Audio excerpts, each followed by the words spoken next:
talk about what is the need to have diversity, equity, and inclusion, which, FYI, I mean, some people have tried to make that sound as if the biggest beneficiary are Black people, but it is not.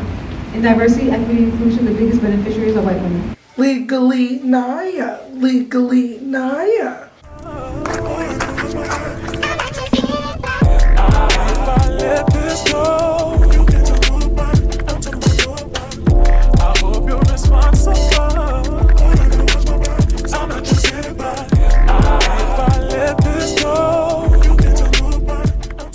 Hello everybody and welcome to today's vlog. My name is Naya Chung. I go by Legally Naya and I'm a part-time 3L in law school. This semester I will be walking May 15th and then I will be graduating in the summer. But today I am going to show you guys a realistic expectation, a realistic reality of your 3L year. That way you can mentally prepare. You're exposed to it now and you're going to just see what I go through as a 3L. This means you have to take FBE. This means you have to take MPE. This means you need to take the MPRE. If you haven't done it your 2L year, and yes, it's time to step up to the plate and no more running from bar prep, bar review, anything like that. I've been slowly working on bar prep and bar review. I take MBE and FBE very seriously. I feel like if you treat those classes as if it's actually bar prep and bar review, then when it's time to start real bar review after those courses, you at least have a solid foundation, and that's how I'm setting myself up to study for the bar, by taking it seriously now. And I've created boards going over all first year subjects. I'm probably going to move on to doing FBE subjects like family law and things we went over in those classes, but we'll get into that and I'll show you guys all that later. Right now it is Monday. We are back and it's the first day of school. Today I have FBE and business entities, and every other week FBE gives an essay and then multiple choice questions, essay and multiple choice questions. This weekend I had an essay. It was based on family law and it was basically a husband and a wife. They were married. It was just a hypo. They divorced, and it was whether or not 3 different properties were considered to be marital assets or non-marital property. If something is considered to be a marital property, then basically it's going to be split between both people. But if it's a non-marital asset and it was purchased before the marriage or maybe separately and very independent, and a lot of factors and elements go into that to make sure it's a non-marital asset, then the person gets to retain possession for themselves even though they were married. So I got to do a family law hypo. I really liked it. I didn't take family law, but you'll have a professor come in and they'll teach you the rule of law, they'll teach you the facts, they'll go over subjects you didn't take, and then you kind of take it from there. And that's why I say you should treat it like real learning, really learning in that session, really learning in that class, really learning from the rule statements that they give you, and yeah.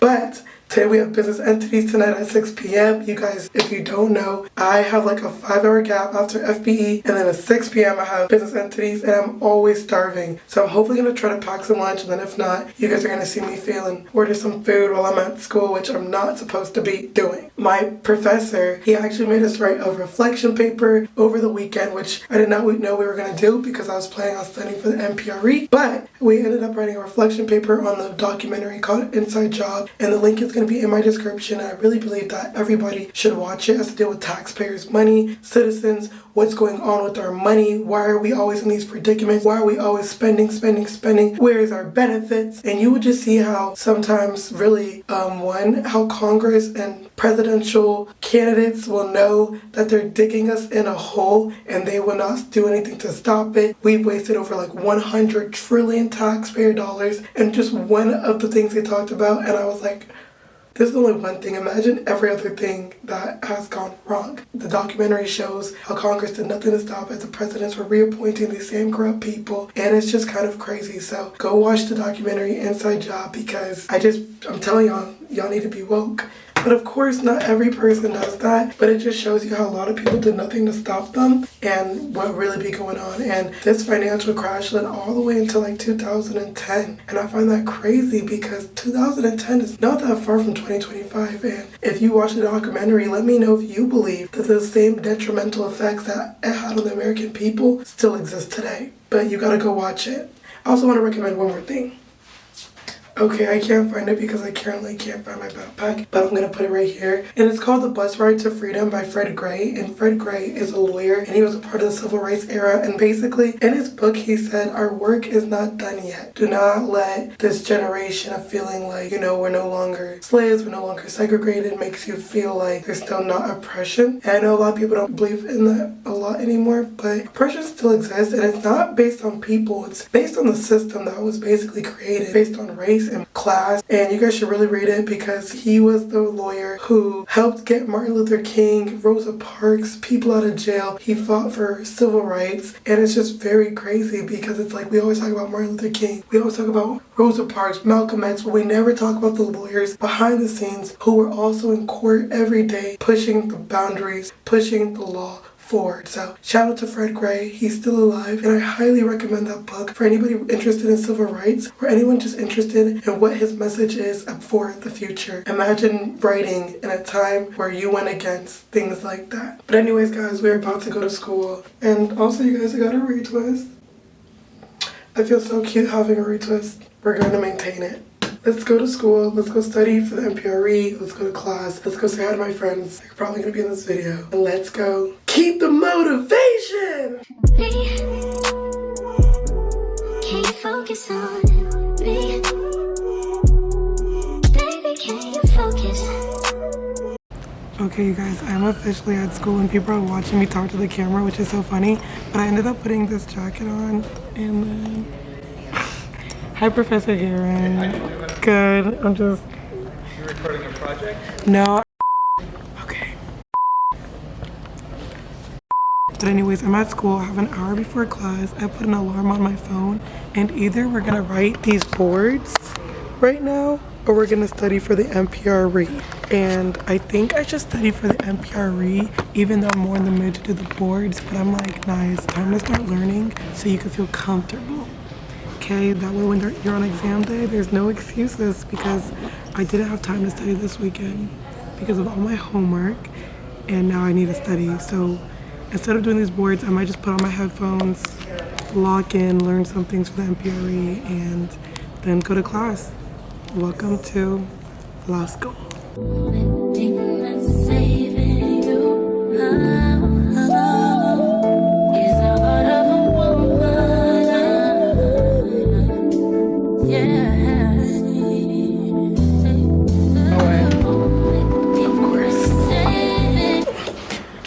Okay guys, it's time to go to class.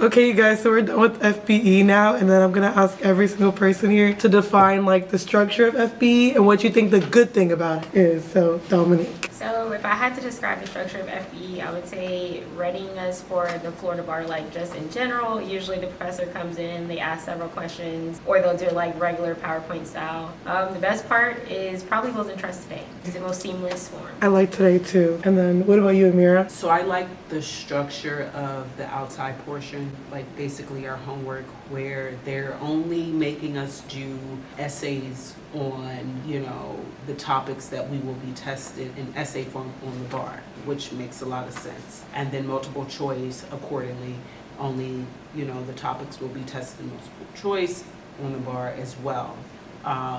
What I like about it is, the professors get straight to the point, hitting those nuanced concepts that they know will be tested, like Homestead. They keep driving that in.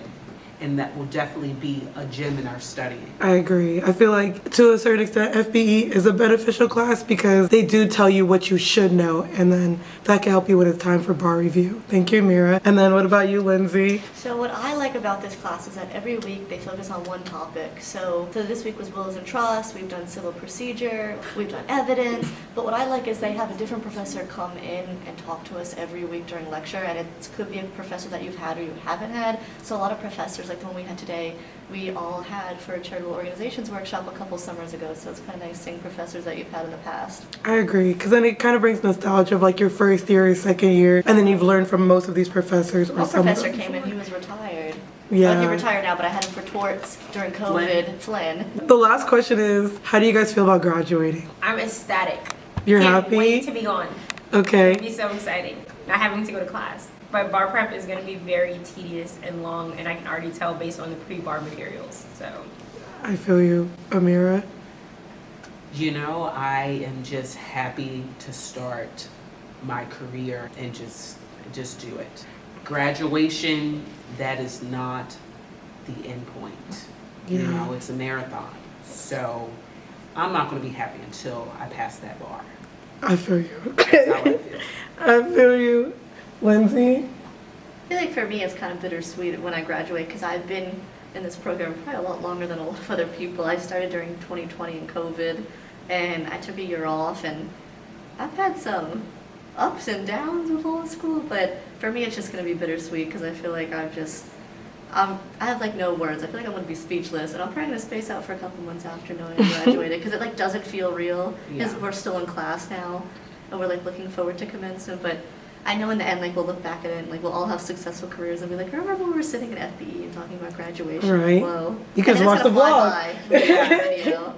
See, I'm sad to leave my friends behind because, like, we're going to go to different, like, firms, different chapters, different states, different cities. But it's exciting to know you're at the end, too, though. So thank you guys for giving your little opinions and advice and informing everybody. And then we'll see you guys later. Okay, you guys, I'm in my car and it's like 5:15. I have class at 6 o'clock. I literally bring blankets now. I've been doing this for 2 weeks. And I'm just gonna go take a quick nap before 6 o'clock and it's time to go to class. Okay, you guys, so class gets out at 7:50 and I am on the way home right now. My hair is down. I am just ready to go home to see my son. I actually really liked business entities today. It was really good talking about like corruption, government, solutions to corporations, and I just loved the conversation. But I am exhausted. I'm really not a night person, so I'm gonna go home to see my baby. Hopefully he's not sleeping. He's been going to bed a little earlier now. And then I'm gonna just take a shower and get ready for the next day, and we will be going to MPE tomorrow, which is the multi-state bar exam, but it's a class in my school, and you're just gonna see like my schedule this week. Talk to you guys later. Hope you had a good day at school. The next day. Good morning, Starshine. The Earth says hello. Legally Naya. Legally Naya. Good morning, everybody, and welcome to the next day. I really need some chapstick, but my lip gloss is in my backpack, and that's gonna be in my car. So sorry for the crusty lips. But anyways, good morning, everybody. Today is Tuesday, and that means I have MBE and I have admin law tonight. Every third Tuesday of the month is so hectic for me because I literally have to go from class to ends of court to class, and I'm literally typically like leaving ends of court while joining Zoom for my next class, and it's a lot. I have to like immediately switch from like social networking to class, and whoa! I like MBE. Professor Grossman at our school, NSU Law, is an amazing MBE teacher. If you go to Nova, you better thank the lucky stars that Professor Grossman is your professor. He does bar prep for people outside of our school, but he is intelligent, you guys. He will make you understand every first year course. You will be remembering all the little nuances in your first year courses when you thought you didn't remember. You will literally know how to take the MBE style questions. He makes it so simple. He literally tells you to shut up and pick it, or you're an idiot. And I know like some people are like, ugh, but no, like it really gets in your head. He makes us interactor in class, and he's a great professor, and that man was born to teach. I never really said that before. He was born to teach. So when you guys get to MBE, you're in good hands. But yeah, I'm wearing my hair down today. I didn't really want to, but I just feel like we're going to. And then for ends of court, I'm going to switch into a dress. So you guys are going to see. This is my first time wearing a dress to ends of court because I normally wear suits, but I left my blazer at the courthouse, and I got to go pick it up from the judge, and that's a whole nother story. But I'm going to wear a dress today and just some black heels so that I can just switch out of class, and yeah, see you guys when we get to school. I own it. Your city. I'm in it. I'm in it. What they gonna say now?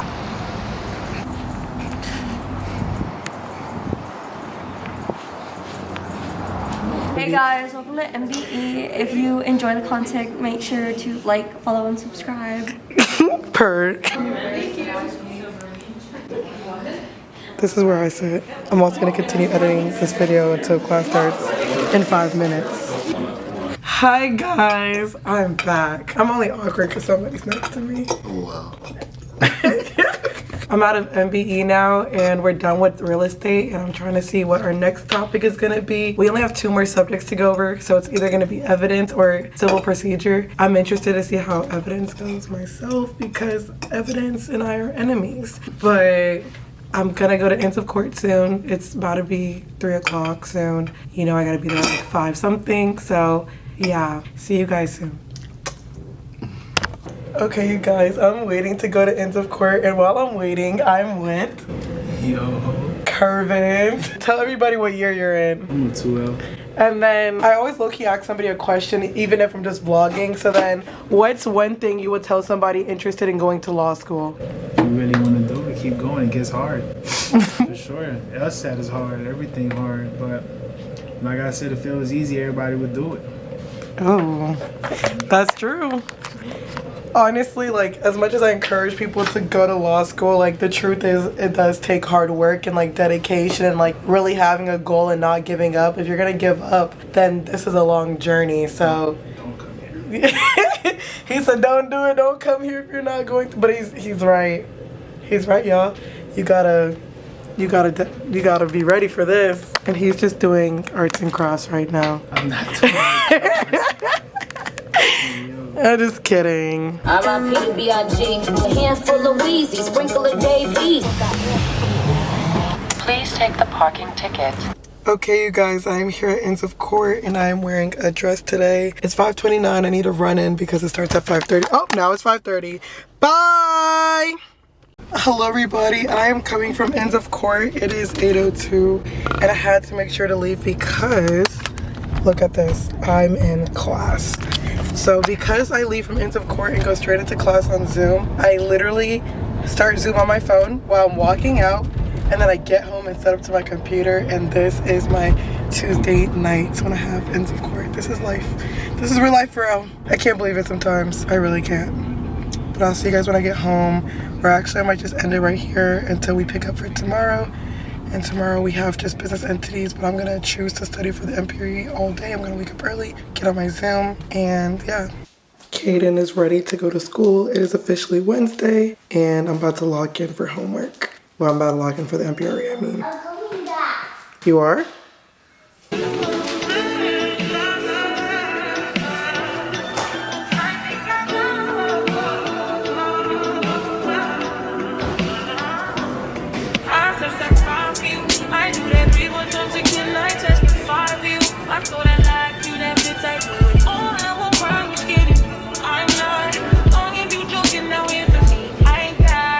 Okay, everybody, so I got through my lesson of MPRE and I'm feeling way better than I was earlier because I've logged in. People used to be like, oh, I did it in 1 weekend. Nah, I would do it at least in 2 weeks, 3 weeks. I wouldn't do it in 1 weekend just because it's like, okay, the material's not hard to understand, but it's just a lot of minor rules in the rules. So I would give yourself time to fully understand each like rule, overall rule, and then the minor rules within that rule, and just be reviewing until it's time for the exam. I think 2-3 weeks can really get it in your head. Tomorrow I'm going to a Congresswoman thing, and then since I'll be here, just study here. Study all day. I go to business entities in like 20 minutes. It is currently 5:39, but watch when I show y'all, it's gonna be like 5:40.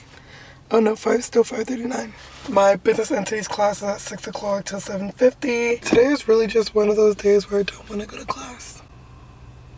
Like, we're still going anyways, but I just don't want to go, and I'm so nervous about not finishing this MPRE review stuff, y'all. And by the way, I use Barbary for the MPRE review. That's what I'll be doing. Other people I know use Themis, and they really like Themis, but I'm gonna use Barbary. The next day.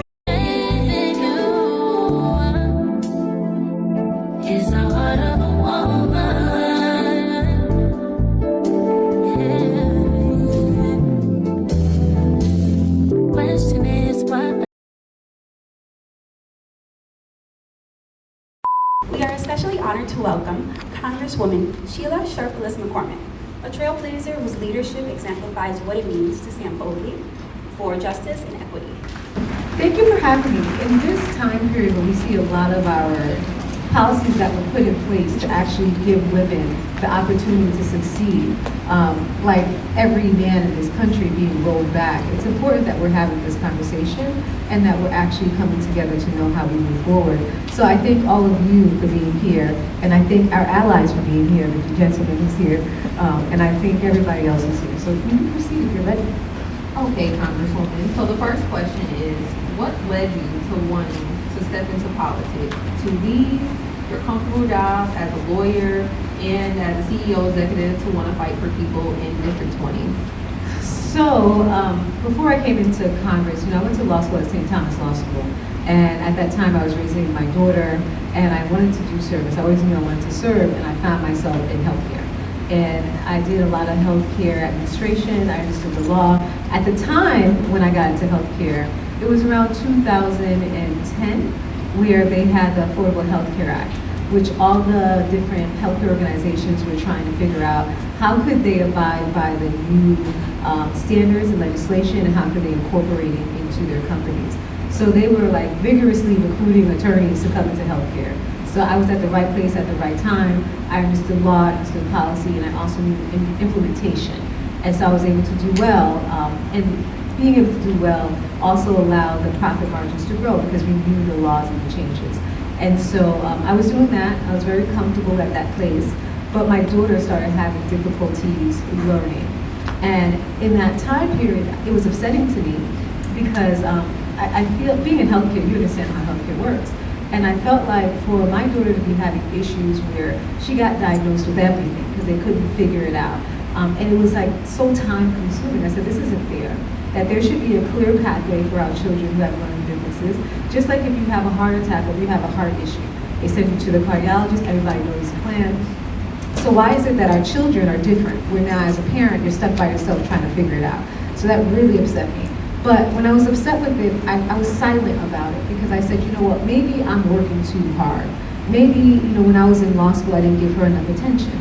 Your first reaction is kind of that self kind of blame, and so you keep it to yourself. But then when I had the courage to start talking to more people in the community, I realized that a lot of kids were being diagnosed with all types of things. I realized that the help wasn't there for them. And so as I was going to DC, I would go to DC with the lobbying days all the time.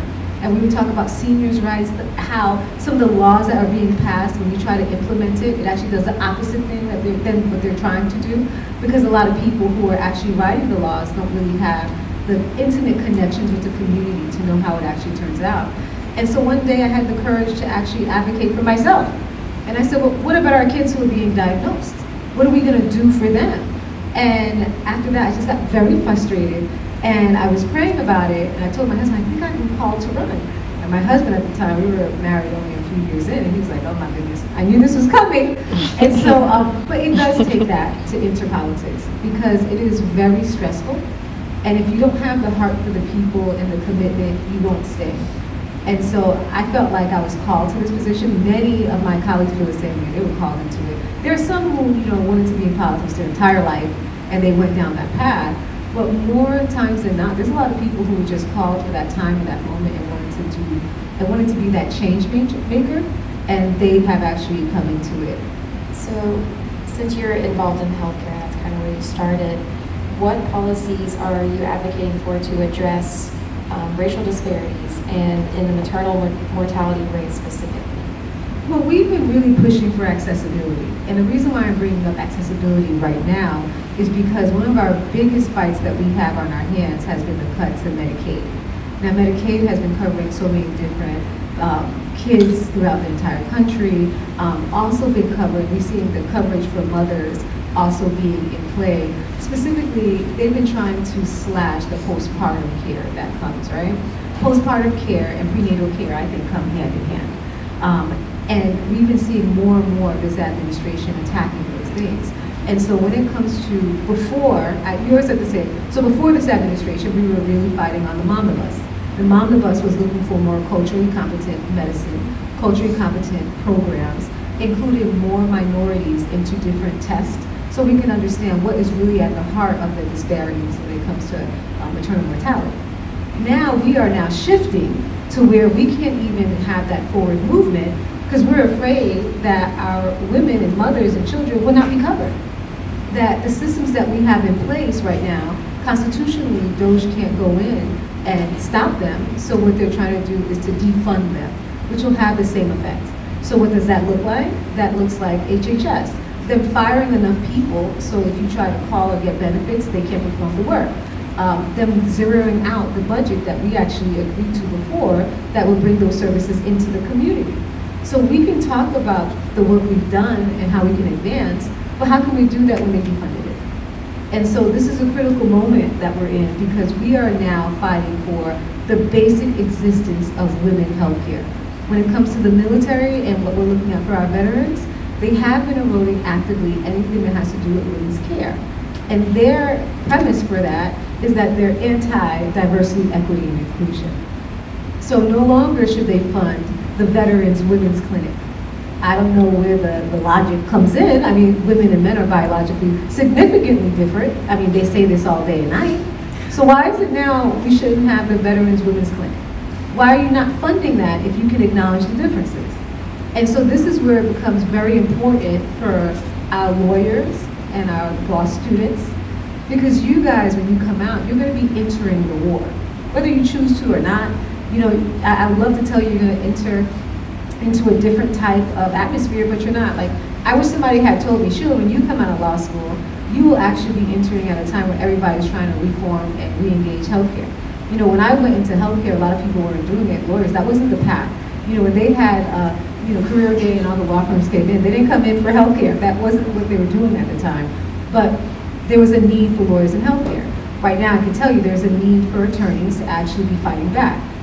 There are 3 different agencies, three different branches of government, and right now all the branches are being challenged.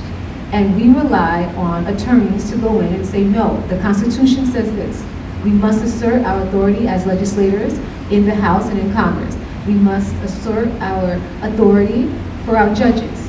And so you guys are the ones who will be carrying that fight to make sure that those 3 branches actually stay separate. That's great, Congresswoman. And while you're speaking on DOJ and other different agencies, how can we, as constituents and as legal professionals, how can we hold our members of Congress who have voted against the things such as Medicaid, Medicare, or any other things, DEI, that impacts us and women, because women were the primary focus for DEI, how can we hold them accountable, especially when we are seeing that town halls, you have had over 5 town halls in the past week with over 1,000 in attendance. But we have seen across other countries and other districts that some people are not even allowing people who did not vote for them into those town halls. So how can we hold our members of Congress accountable for the different things that are happening? One of the biggest things that I've been talking to people about is that we have to remove parties from the conversation. You know, as long as we're seeing this as a partisan issue, you know, you'll turn some people off before you even talk to them. This is a people issue. And when you talk about people issues, that means every single person who took the oath of office to protect every person they represent must now stand up and be involved in the conversation. Accountability. Accountability lies in the hands of our constituents. 100% of that accountability is in your hands. What does that mean? That means if you like people, you keep them. If you don't, you get rid of them, right? But in that process leading up to it, you become disruptors. You become educators. You become enforcers. What does that mean? If there's an issue that you are passionate about, you hold your own town hall. You know, you ask them to come in, just like I can come in today, you ask them to come in. And if they refuse to come in to answer questions for you, well then you record that. You know, you record the empty seat of the person you invited who didn't come. And you still hold the town hall, and you have that empty seat right there to show that that responsibility is being neglected and actually just totally, just flagrantly disregard for what they're supposed to be doing. But this is the moment when you have to get up and speak, and you have to educate yourself. As students, believe it or not, you know more than a lot of members of Congress. You guys actually know more because you're actively engaging yourself in what's been going on before, what's going on right now. So the analysis that's necessary, you guys have it at your fingertips. There are more than 100 topics that I'm supposed to know and that are going on. And I have a great staff and team, and literally, we could have 10 items for the day, and before every event, they're giving me the update, the brief. So it's the staffers, and staffers are not old people. Staffers are young people who have the energy, the drive, and the intellect to get it done. And so you guys are all equipped to do that here in the state of Florida. I mean, you guys can invite the senators, you can invite the president. He's right here. Mar-a-Lago's right there. It's right across from the other part of my district. I say that and we laugh about it, but this moment takes bravery. It really does. You know, you guys can all get together and say, we are inviting the president to come sit down with us. And if he doesn't want to come, okay, we're inviting your wife. Please sit down with us. Let's talk about it. We are a young group of women who want to exercise and want to be able to achieve like our mothers and our grandmothers have. And we don't want to be locked into a place where our great-grandmothers were, where they weren't able to even keep a bank account. They weren't able to work certain jobs. They weren't able to get, just to be able to exist and to own businesses. Our great-grandmothers weren't able to do that. So when we talk about what is the need to have diversity, equity, and inclusion, which FYI, I mean, you know, some people have tried to make that sound as if the biggest beneficiary are black people, but it is not. In diversity, equity, and inclusion, the biggest beneficiaries are white women. And they've sold this woke narrative so people don't really believe that. But if you look at and you want to explain to them why is it necessary, there's a reason why women had to stay married to their husbands who were abusing them. They couldn't keep a bank account. They couldn't get the jobs. They couldn't get an education. And so now that women are actually moving forward, when you strip that from our processes, what's the guarantee that we will have equal access in a system that traditionally didn't allow us to get forward? When you look at hiring and fair hiring practices, I think it's natural. People want to hire and work with people who are more like them. When the concentration of money is in a group of wealthy men, what's the odds of you ever coming across them to have a chance at that job? You'll never come across them. And you know, as a woman, as a legislator, when I came in, my predecessor was a man. And you don't know how many people come to me and they're like, oh, let's catch a beer. Let's go get a beer. I don't drink beer. But if you want to do mimosas, I'm down for it. You know, if you want to go to the spa, I'm ready. But the culture, truthfully, it wasn't designed for what we like to do. You know, it's now that we're having women who are lobbyists, and they're like, we're going to do a fundraiser, and we're going to go to the spa and get our nails done. Wonderful, I'm down. You know, some of them are still saying, we're going to go and we're going to go golfing. Well, I have allergies, and I don't like all the bugs and being outside. That's just not my thing. And I had to, you know, gain my own power and take a hold of it and say, hey, if you want to do something, we're going to have to do it that's more inclusive, that, hey, why don't we do what I like to do, you know? And so that's something as women that we have to be cognizant of. Every time you step into a room and you are a leader, redefine that room and include yourself into it. Don't keep contorting yourself to fit someone else's mold, right? Why is it beer? Why is it golfing, right? Why isn't it something else? Why can't we go to a vineyard and drink wine? Like, you know, it's simple things, right? The conversations. What are we talking about? A lot of times people, when they're talking about business, if business is supposed to be designed in a certain way, there's like a really hard masculine energy that comes with it. And for me, you know, I'm a Caribbean woman. I'm used to macho men. That doesn't intimidate me. And I do believe there's a place for everyone, where you could have macho men and have very feminine women, and we can all work together, and it's okay to have a shared space. And so, you know, I feel like I've been running on a tangent, but the moral of the story is keep fighting for inclusion. Keep pushing to let them know that I want to be able to be in this space as who I am, you know? I don't need to be in this space now and have to be very hardcore. You know, as a mother, I feel like one of my biggest strengths in what I do is that I am a nurturer. You know, I like being a nurturer. I like being me. I like talking about my kids. I like talking about my husband. And I think that women should be allowed to be in a space where we can do that, even as legal professionals, and people don't think, oh, you're soft. You know, she's a little too soft to be in this space. She can't be tough. No, it's not that. It's just that I understand what it takes to have a family. In the same way, I won't let you come after my kids. I won't let you come after my husband. Nor would I let you come after my brother or my father. Because we're here to protect the entire community. Piggybacking off of that, how do we ensure that voices of younger representatives and younger people in the legal industry are heard, because after we get through being a woman or being a woman of color specifically, we are also adding the fact that we're an up-and-coming generation of professionals. So what are some tips or just advice that you would give people to be successful? Well, I think this is the best moment for women who are in your situation, or anybody in your situation. This is actually the best moment. The reason why is because the world is actually changing very fast. What does that mean? Anytime there's a shakeup and there's change, know that new powers and new leaders will emerge and arise. The people who will arise are the people who are the boldest, right? And you don't let anything get in your way. What's going on right now when it comes to communications, and remember, communications runs everything. So anything you want to do as an attorney, you need to get your message out. You can write the best brief, whatever you want, but if you can't get it out for the world to know that you wrote this brief and this is what needs to happen, it's not going to work. So you do work hand in hand with communications. The traditional modes of communications, the Sun Sentinels of the world, the newspapers, those things, some people read them, but the world has really been looking at social media. The world has been listening to podcasts. I'm still trying to figure that out, but you guys know all the means that everybody's listening to. So you just got to get on it and put out your message, right? You can actually figure out how to touch more people than the people who are trying to block your message. But you have to understand your power, you have to live in your power and start exerting it. You don't have to be perfect. As you guys can see, there's a lot of people who aren't perfect, who are damn near lying, and they're getting up there to say something. So you who have worked hard to get into law school, who study every single day to be here, if you get up to speed, people need to listen to you. But no one will respect you more than you respect yourself.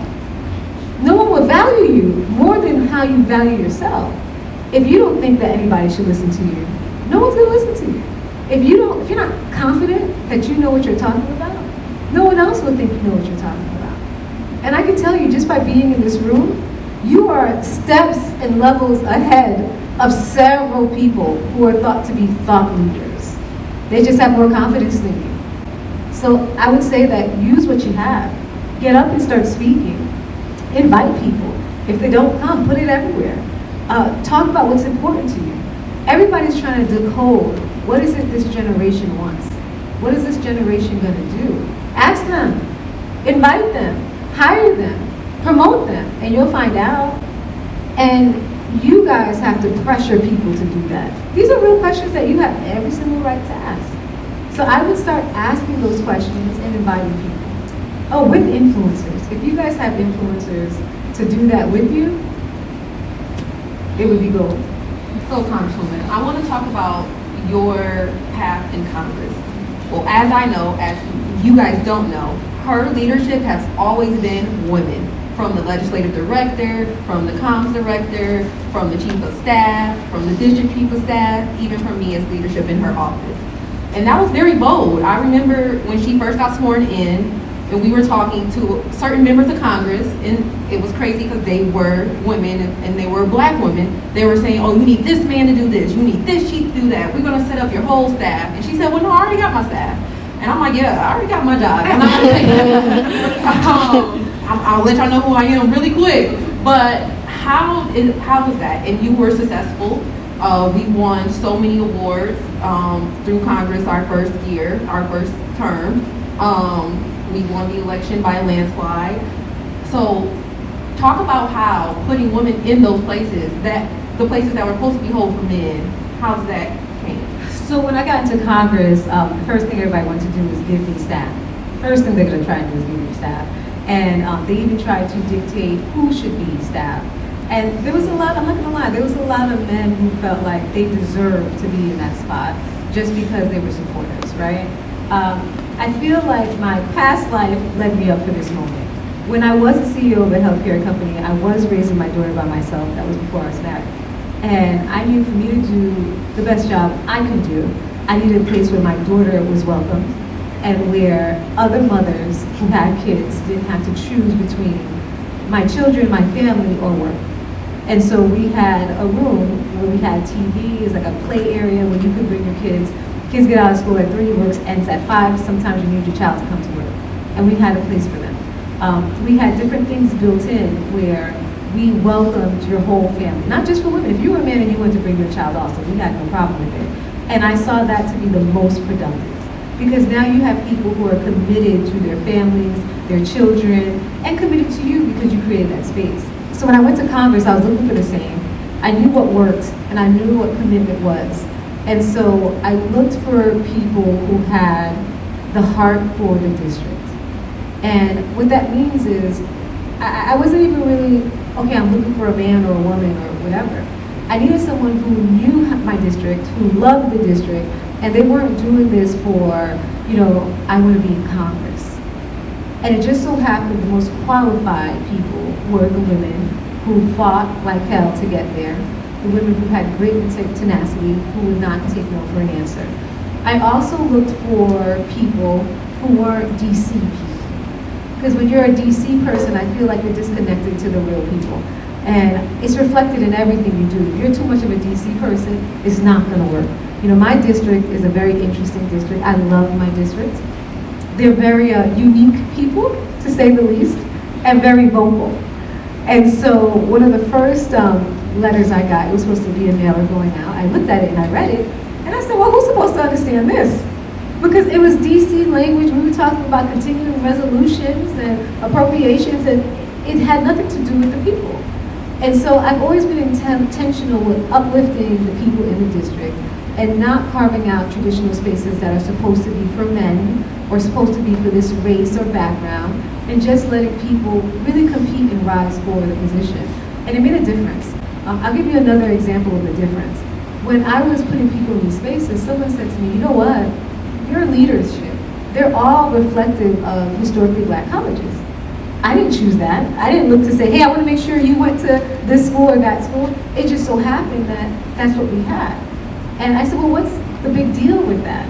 And they're like, well, usually you'll have some Harvards, Princeton, Yale.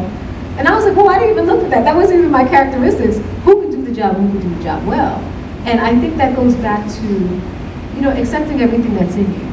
I need people who are compatible with me, people who knew the district. What steps would you take to be a congresswoman if you were starting now, and what skills do you think are most important for success in that role? So, that's a good question. Does anybody here want to go into Congress, or you want to be in Congress? Okay. So there's two pathways, I believe. There's a traditional pathway where you can go into, you start in city, county, you work your way up. That's one pathway. And I've never had that pathway, so I can't speak on that pathway. But I have many friends who have that pathway. And there's a non-traditional pathway, but you see a lot of people who build up their career. If you have the option to know donors who will help you get that seat, that's a beautiful thing. That means you can start today. If you don't have the option to have donors, you need to build up your career, because people are going to look to see if you can actually invest in yourself. And that might be a financial investment. Another thing, they're going to try to give you every reason why you're not qualified. So I would definitely tell you, make sure you get the highest education you can, even though it's not necessary. And I would also tell you to make sure that you get into a field, like when you start working, make sure it's a place that you love, in the sense that it has to be people-centered. It really does. If you do not love the people who you work for, if you are not in the community, and actually people know you and you're doing things to help them, it's going to be very hard for you to be elected. I see a lot of attorneys who actually run for office who lose, and they lose miserably, because they think, I'm an attorney, I went to this school, I'm smart, I work for this law firm, and I'm going to win on these accolades. Absolutely not. That is not what people are looking for. They're looking for the person who will come down and hug them, the person who will fight for them, the person who will help them get their actual benefits, the person who will be their advocate. So if you want to be in any capacity, my number one thing is make sure you love the community you're going to serve. And if you're in a community that you don't love, get out that community, because you cannot run and win in that community.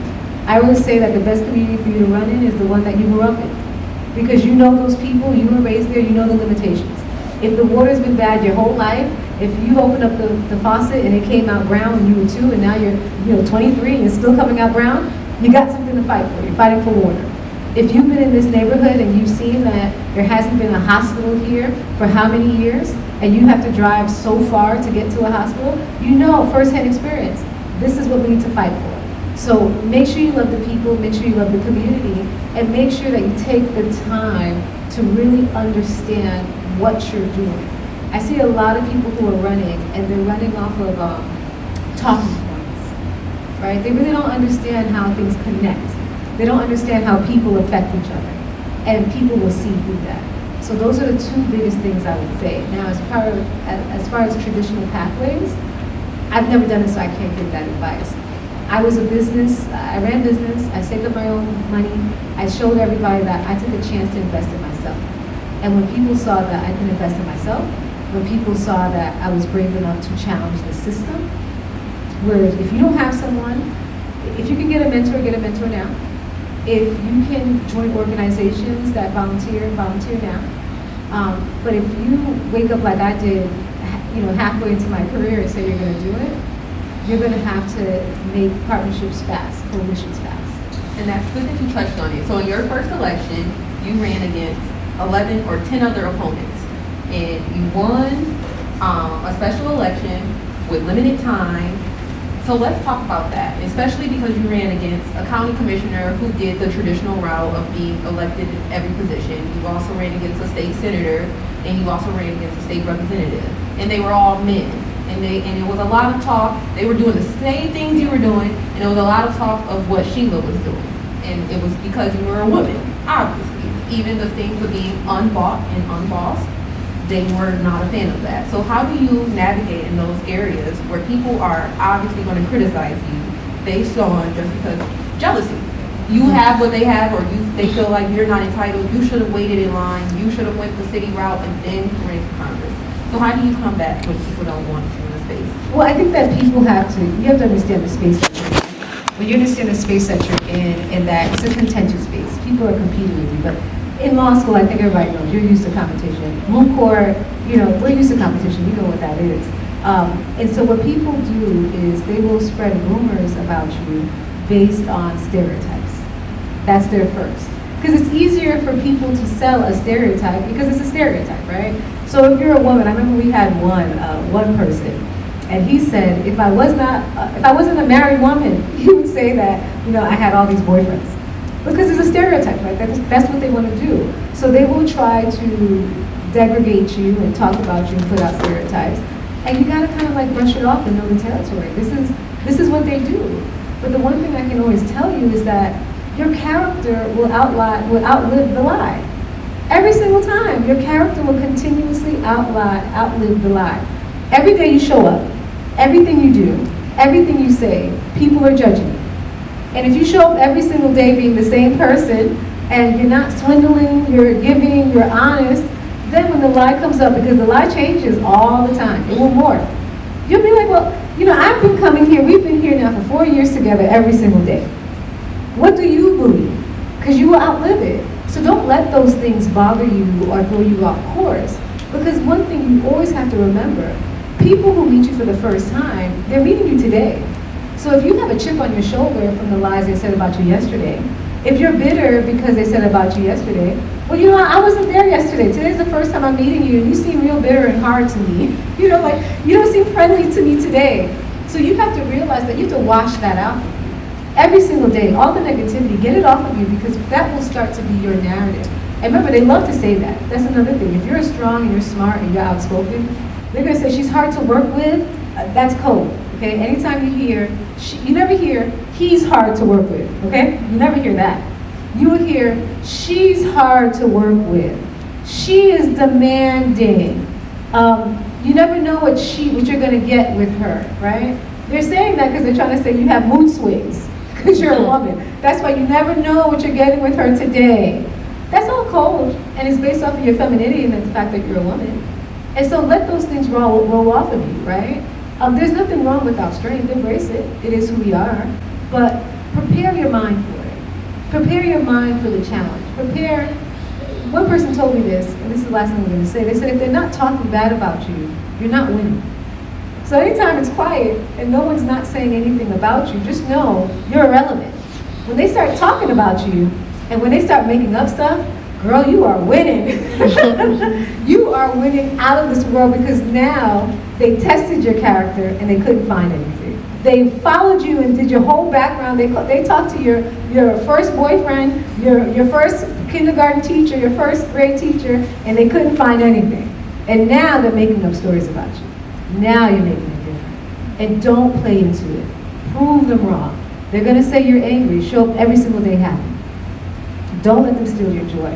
One of the things when I came into Congress, that was the first wave that we had of black women. So in the Congressional Caucus, we started off with one black woman, which was Shirley Chisholm. Now we're up to 30 in Congress. And at that time when I came in, we also had a black woman who was the vice president.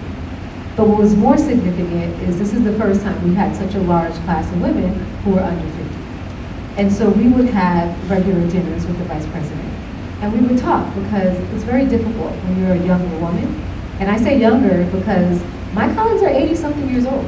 They're looking at me like, I had one talk about, that Beyonce girl, she just says so many things that are just so like scandalous. I said, Beyonce scandalous? Y'all haven't heard Sexy Red? Like, what? So, but these are my colleagues, So we would have regular meetings with the VP. We had dinner with her, and we would talk about how difficult it is.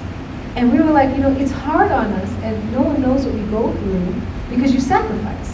When you're a 30-year-old woman, 40-year-old woman, 50-year-old woman, and you sacrifice to do this work, I was lucky I had my daughter before I came in because I wouldn't have had a chance to have a child. You give your life to this.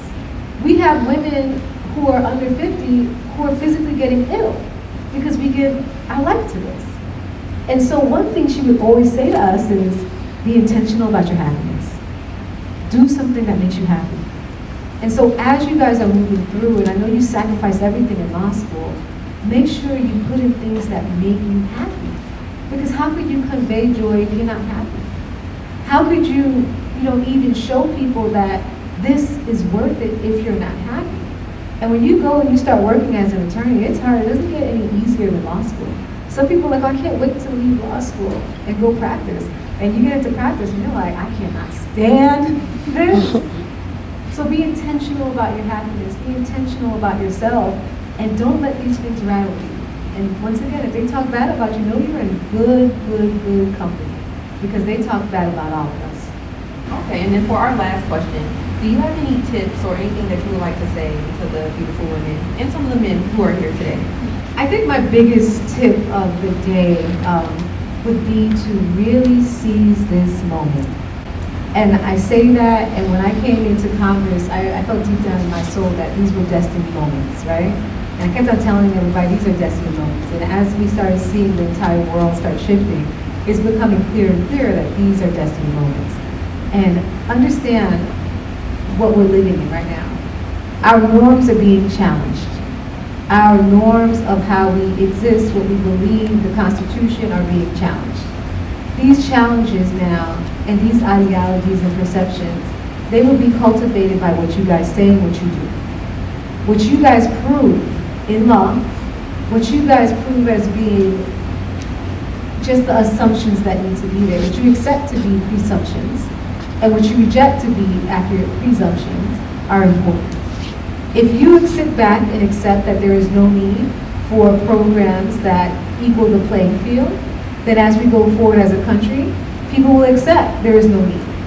And that's going to force the rejection and the total, just pretending that it never happened, that women weren't equal. If you're silent at this moment, that presumption will go forward. There's no need for it anymore. We are equal. Whatever you want to do, you can do. Every door is open for you. The second thing I would say to you right now is find a place to insert yourself in the conversation. If you want to go into healthcare law, insert yourself in the conversation right now. If you want to go into criminal defense, insert yourself in the conversation right now. Find an organization, write a paper, get an amicus brief going, insert yourself right now, make your name and your position known to everybody.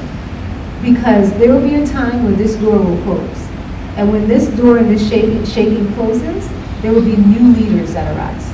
And the only question for you is, will you be that new leader, or will you be on the outside criticizing? Because someone amongst you will be there. They will. When all this is said and done, there's going to be someone from Nova You said it's gonna be you? Yeah, it's gonna be me. It's true. There's going to be someone from Nova who will be the next vice president, who will be the next member, who will be the next thought leader. And you're going to be like, damn, I knew her. You know, she wasn't doing nothing I was doing. If anything, you know, that was the girl who was eating Cheetos in the back talking about. And you're going to wonder, like, what was the difference between me and her? She inserted herself. She put herself in. And when I was in law school, I don't think anybody thought I was going to be in Congress at all. I don't think, you know, I just wasn't. I was doing my work. I had my baby. I was doing what I had to do. This wasn't someplace people thought I would be. But I inserted myself because I was pissed. And so if you're angry, insert yourself now. There's no greater voice than a voice that has been scorned. And the last thing I'll say to you is, one of my biggest mistakes in life was being silent about my biggest harms and my biggest hurts. When we are silent about what hurts us, we can't protect other people. And the world will try and shame you into that, to make you feel like somehow you caused this upon yourself. It's not true. At the time when I was ashamed that my daughter was going through this and I didn't know how to get her the help, really the system wasn't in place. It was the government that was failing us because it was the highest number of kids who were being diagnosed with attention deficit, autism, and all of it. IEPs, these things didn't exist. The smoothness of having these programs, it wasn't there. We were being failed. But when I brought it up, well, maybe you could be better as a parent. So think about those things that you've gone through that piss you off. And once you realize that if it pisses you off and you went through it, more than likely, there'll be 10 people behind you who had the same thing happen to them, who somebody tried to silence, who somebody tried to blame it on them. And you'll be surprised when you get up and you point this out, you're gonna have a whole bunch of people behind you saying, you were right. I'm happy you're being a voice for me because I couldn't have said that for myself. And so I think those are the last things that I would say. Seize the moment. Be brave. Be unapologetic. Make mistakes. When you make mistakes, clean it up very quickly. Apologize very quickly. You know what? I was wrong. Now let's keep moving. But don't let someone else take your spot. Do not. There's always a ram in the bush. And the worst thing is for you to be that person who was supposed to get there. And you have to be replaced. You will be replaced if you're not brave enough to do it. Someone else will do it. And I think of that every single day when I'm in Congress. And this is the last thing I'm going to say to you. You know, right now there's a lot of people who are afraid of retaliation by the administration. There's a lot of people who are afraid to speak up. And so as we're having these town halls, you know, I was asked, you know, have a lot of security, make sure everything's okay. And so I don't want to I took that promise. I wanted to talk to my staff. And so I asked my staff, hey, are you guys okay with us having these town halls and going out and knowing we're going to need increased security? One of my employees is a veteran. And he looked at me and he stood up and he said, ma'am, I've been to war. This is not going to scare me. And I said, you know what? If he went to war and he ain't scared, how dare we be scared when we're supposed to be here to protect our veterans and protect other Americans? And so we go forth and we're brave and we're doing it. So just know, if you're not brave today to get up and to say something, what are you going to do when the spotlight's on you? And you got to say something that is against power and authority. You'll crumble. So get the balls down. Get up and start talking. Practice. You know, just say something and see what happens. Curse if you have to curse. I'm not a big cursing person, so that's not me. But do it how you need to do it, and you're going to be surprised that people will embrace you by you being authentic.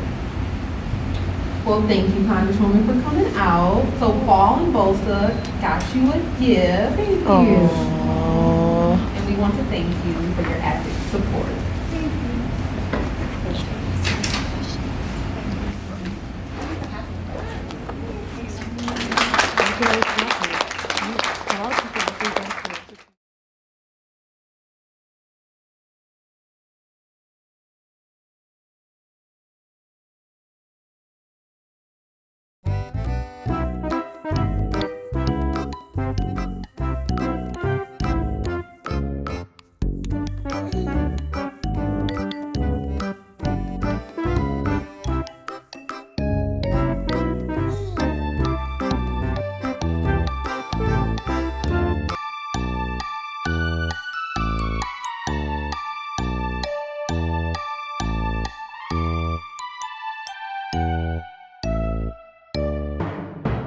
The next day. Happy birthday, Tyler. Today's my birthday. And how old are you now? 18. Does 18 feel different for you? Not really. It doesn't feel any different. Alright, you'll see. How are you spending your birthday today? Basically, my youth group typically hosts on Fridays, so I decided to invite as much youth as possible to my birthday, and we're all going to celebrate God and my birthday there. And what gave you this idea? What better way to like convince people to come for your birthday? It's like to come to get to know Jesus for your birthday. It's like birthday and Jesus. It's just, I don't know, obvious. And how do you have such a strong faith as a teenager? You know what God has pulled you out of, so it's easy to give him the glory. And why are you so out loud about your faith? Well, because heaven and hell is real, and whether you don't like to think about it or think about it a lot, so I prefer people to go to heaven. And have you enjoyed your birthday so far, or is your birthday just started? I enjoyed my birthday. All I did was work today, so that was pretty fun. Okay. And is there anything you want to say to the vlog that you would want to tell somebody who doesn't want to go to church or doesn't believe in God? Yeah. Accept Jesus as your Lord and Savior. Believe that he rose 3 days later and confess with your mouth that he is Lord. You will be able to gain eternal life in heaven. If you don't like the church is not a building, it is people. So find the people that will build you up in godly community. You don't need to be in a building to get to know more about God. So yeah. Period. Hello everyone, this is MPRE Day, and I just want to show you my sunset as I'm studying. You cannot tell me that my grandma is literally not with me right now, and hopefully she's with me on my exam. I still have one more module to get through. This was bad, y'all. But it's all good, because at least it's only one module, and it's about judicial conduct, so it's kind of more common sense in that aspect. But you still have to know little things. So yeah, I'm studying, then I'm gonna head over to the exam site, and we gonna take the MPRE today, and hopefully I pass. And I hate that I have this pimple on my freaking forehead. Hard pimples suck. Okay guys, I'm sitting at the hotel's breakfast. I'm doing some questions, and I'm eating. That way I can just be prepared when I go in, and this is just how I'm gonna do it. See you guys soon. So if you take your MPRE in Deerfield, here it is, y'all. 1191. I wish that I could have studied more thoroughly, but it is what it is. Let's just see if we get a passing score. If not, the August one I'll be ready for because I'll have no more school. So I'll be able to actually do this.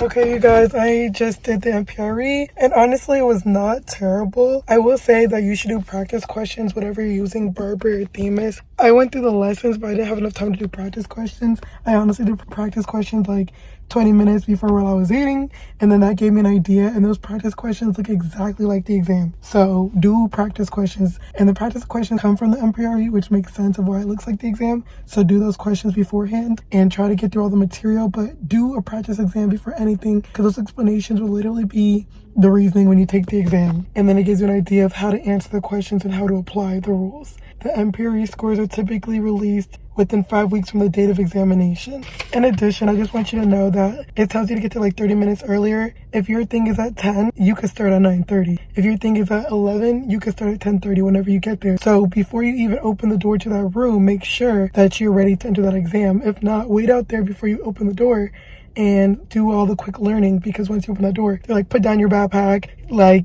turn in the keys. I'm like, wait, I don't go until 10-15 more minutes. They're like, oh, you can start right now. I'm like, oh no, wait, let me go back outside. And then I was like, nah, I'm just gonna take it. And then I went back inside. So just so you know, when you open the door to go in there, just know they're immediately ready for you to begin, even if your thing doesn't start right then and there. But I don't have terrible vibes about it. I feel like if I would have done practice exams, I would leave 100% knowing that I passed. But I'm leaving decently knowing. That's all I can really say, since I really don't know. Because don't be like me studying till the day of. How you should take the MPRE is first look at it, like before you know you want to take it. When you know it's that time for you, start to look at the course, see how long it would take you to get through all the materials. Then after that, do the practice exams. So calculate in your head how long it would take you to go through the videos and then do the practice. And then once you know that, then you can prepare time frame of studying. Hopefully I passed. See you guys soon. This is me on March 22nd, March 27th at 11:31, coming out of the MPRE.